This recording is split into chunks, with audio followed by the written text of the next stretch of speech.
Salam, hər vaxtınız xeyir olsun. Real televiziyası və Qida Təhlükəsizliyi Agentliyinin birgə layihəsi olan Realda qida verilişinə baxırsınız. Aparıcı mənəm İlkin Kərimov. Gəlin əvvəlcə anonslarla tanış olaq.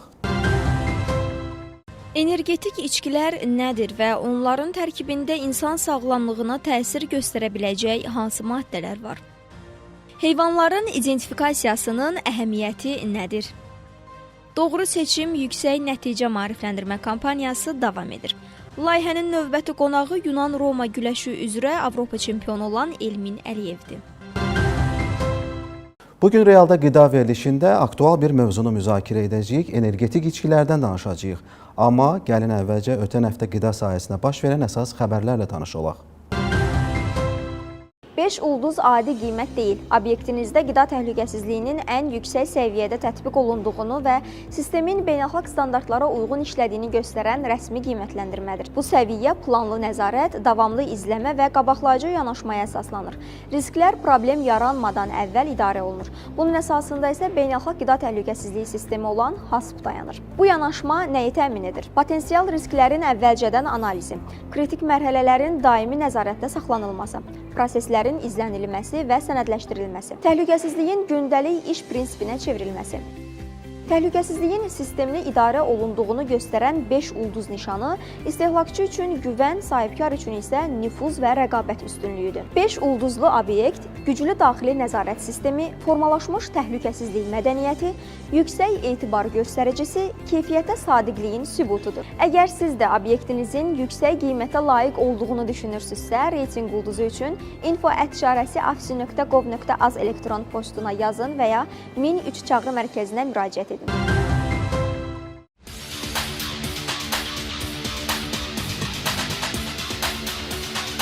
Əliyev Elmin 23 yaşların Avropa çempionu. Son zamanlar idmanla məşğul olan insanlar arasında idman qidaları və bioloji aktiv qida məhsullarına maraq əhəmiyyətli dərəcədə artıb. Bu məhsulların düzgün seçilməməsi və mütəxəssis məsləhəti olmadan istifadəsi sağlamlıq üçün ciddi risklər yarada bilər. Xüsusilə dövlət qeydiyyatından və nəzarətdən keçməyən məhsullar insan orqanizmi üçün təhlükəli ola bilər. Hər bir məhsulun tərkibi, istifadə qaydası, dozası və mümkün yan təsirləri fərqlidir. Buna görə də hər hansı idman qidası və ya bioloji aktiv qida məhsulundan istifadə etməzdən əvvəl onun haqqında ətraflı məlumat əldə etmək vacibdir. Hörmətli tamaşaçılar, Realda qida verilişinin bugünkü buraxılışında biz energetik içkilərdən danışacağıq. Təbii ki, çalışacağıq ki, istehlakçıları maarifləndirək, bu sahədə yeni bilgilər verək. Mövzunu studiyanın qonağı ilə müzakirə edəcəyik. Məmnuniyyətlə onu sizə təqdim edirəm. Mənim qonağım Azərbaycan Qida Təhlükəsizliyi İnstitutunun Elmi Araşdırmalar Mərkəzinin şöbə müdiri Vəfa xanım Ağayevadır. Salam edirəm sizə, xoş gəlmisiniz.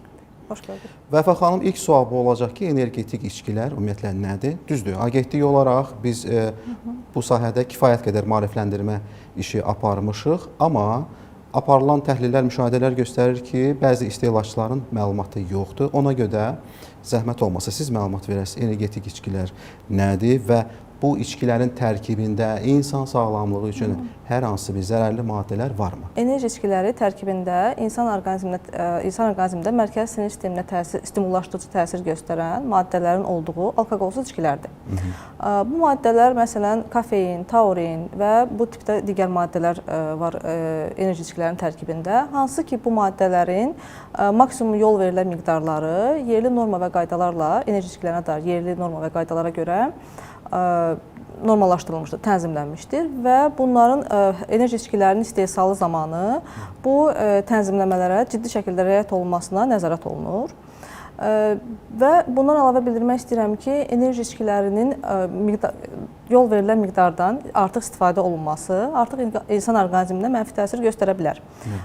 Gün ərzində 500 ml-dən artıq enerji içkilərinin istehlakı insan orqanizminə artıq mənfi təsir göstərməyə başlaya bilər.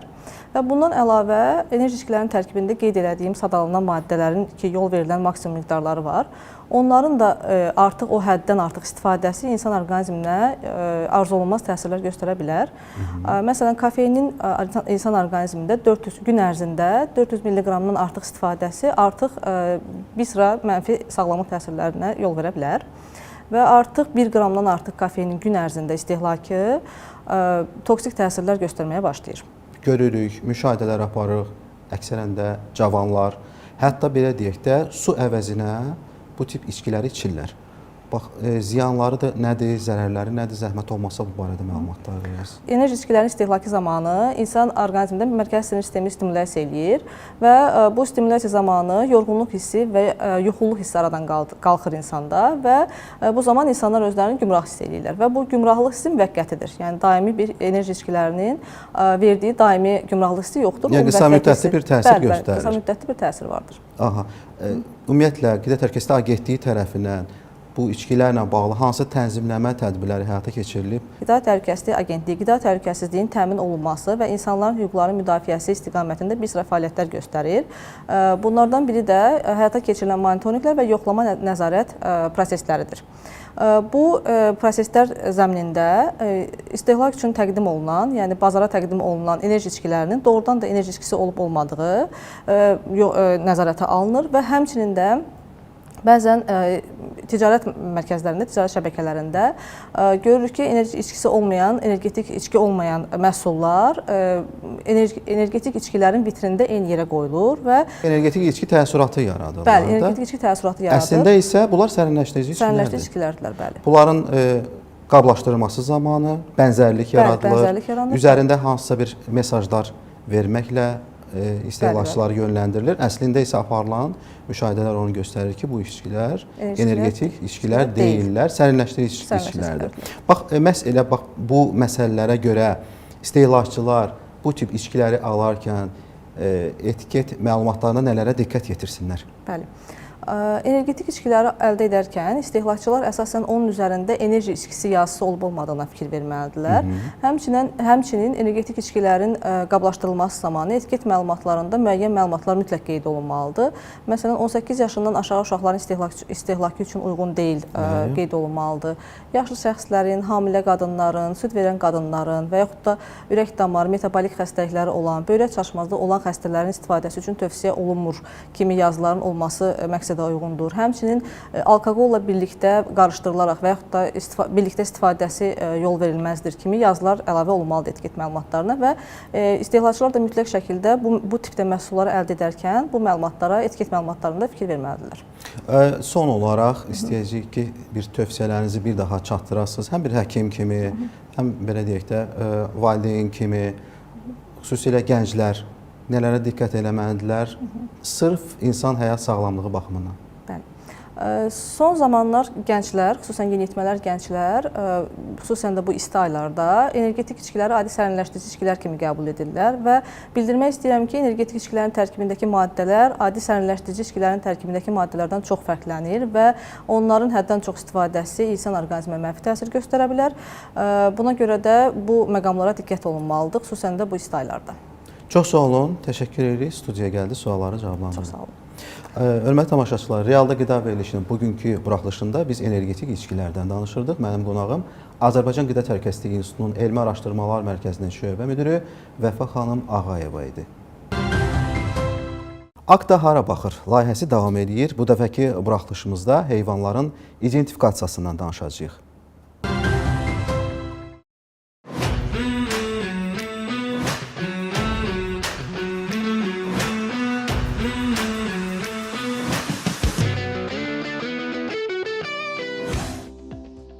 Akta hara baxır layihəsi davam edir.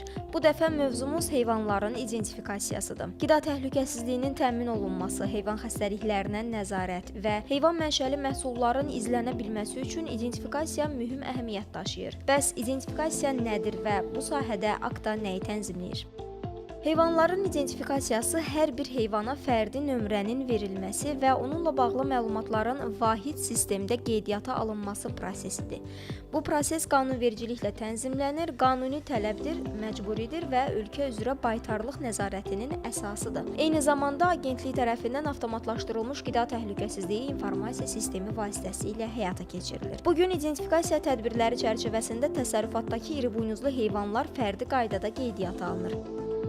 Bugün tərəfimizdən Athena Agro iri buynuzlu heyvanlar təsərrüfatında heyvanların identifikasiyası həyata keçirildi və hər bir heyvan haqqında fərdi məlumatlar avtomatlaşdırılmış qida təhlükəsizliyi informasiya sisteminə daxil edildi. Heyvanların fərdi məlumatları dedikdə bura heyvanların növü, cinsi, cinsiyyəti, təsərrüfat təyinatı, doğum tarixi və digər zəruri məlumatlar, o cümlədən heyvandarlıq təsərrüfat sahibinin verdiyi məlumatlar əsasında aparılmış müayinə müalicə tədbirləri, profilaktik məsləhətlərlə aparılan peyvəndləmələr tərəfimizdən sistemə daxil edilmişdir. İdentifikasiya heyvan xəstəliklərinin vaxtında aşkarlanmasına və yayılmasının qarşısının alınmasına imkan yaradır. Eyni zamanda baytarlıq tədbirlərinin daha dəqiq planlaşdırılmasına, heyvanların sağlamlığına nəzarətin gücləndirilməsinə xidmət edir. Bu sistem qida təhlükəsizliyi baxımından da mühüm əhəmiyyət daşıyır. Çünki heyvanların qeydiyyatı və izlənməsi fermadan süfrəyə prinsipi üzrə heyvan mənşəli məhsulların mənşəyinin müəyyən edilməsinə və təhlükəsizliyinin təmin olunmasına şərait yaradır. Bundan əlavə identifikasiya heyvanların ölkə daxilində daşınmasının, ixal-ixrac proseslərinin və xüsusi təhlükəli xəstəliklərlə bağlı tədbirlərin elektron qaydada izlənməsinə imkan verir. İtirilmiş və ya uğurlanmış heyvanların müəyyən edilməsi zamanı da bu məlumatlar